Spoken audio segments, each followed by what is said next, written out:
ময়মনসিংহ জেলা ফুলবাড়িয়া উপজেলা নাওগাঁ ইউনিয়ন অবস্থিত হাজার হাজার গাছের দৃষ্টিনন্দন সারি সারি আর বন্য বানরের লুকোচুরি এক সুন্দর সমরা সন্তেশপুর এই রাবার বাগান। হ্যালো ফ্রেন্ডস, আসসালামু আলাইকুম। সবাই কেমন আছো?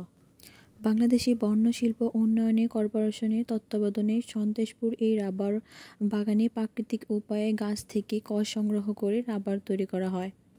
আমরা ফার্স্টেই মূলত এসে চলে গিয়েছিলাম রাবার দেখতে। আর এখানে দেখো কত কত আনারসের বাগান, যদিও ছিল এই আনারসগুলো অনেক ছোট ছোট।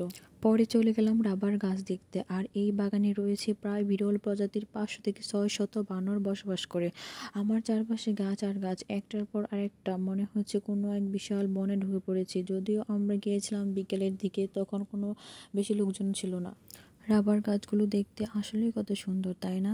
খুব সুন্দর একটা প্রাকৃতিক দৃশ্য এই রাবার বাগান। শুধু ময়মনসিংহ নয়, সারা বাংলাদেশ থেকে ভ্রমণকৃত মানুষ প্রকৃতির ছোঁয়া পাওয়ার জন্য চলে এসে পড়ে এই সন্তেশপুরীতে। এই রাবার বাগানে কত কত রাবার গাছ দেখতে পাচ্ছ, তাই না? যদিও এগুলো উৎপাদনশীল অবস্থায় নেই, তারপরেও অনেক অনেক রেখা আছে। বর্তমানে অফ সিজন থাকার কারণে বেশিরভাগ রাবার উৎপাদনশীল নয়, এখন বেশিরভাগ উৎপাদন করা হচ্ছে না।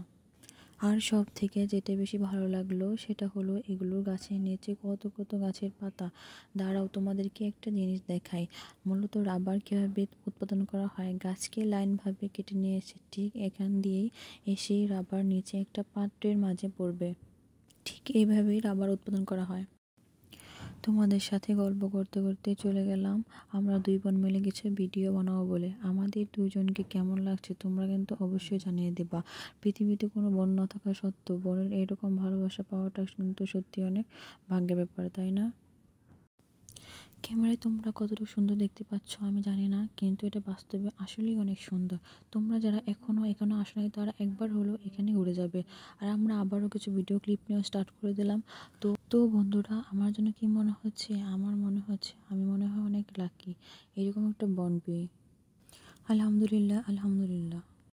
তো বন্ধুরা, আমাদের এখন ঘোরাঘুরি প্রায় শেষের দিকে। আর এখন আমরা একটা বিশেষ জায়গায় যাব, সেটা হচ্ছে বানর।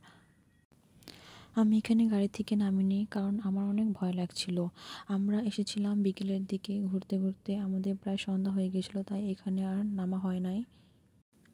ঘোরাঘুরি শেষ করে চলে গেলাম কিশোরগঞ্জ ভাইরাল পেঁয়াজু খেতে। এটা খেতে হলে লম্বা একটা সিরিয়াল দেওয়া লাগে, যদিও আমরা অনেকক্ষণ দাঁড়িয়ে থাকার পর পেঁয়াজুটা পাই।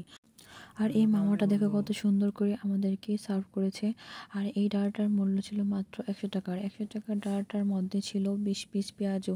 এটা খেতে কিন্তু সত্যি অসম্ভব সুস্বাদু।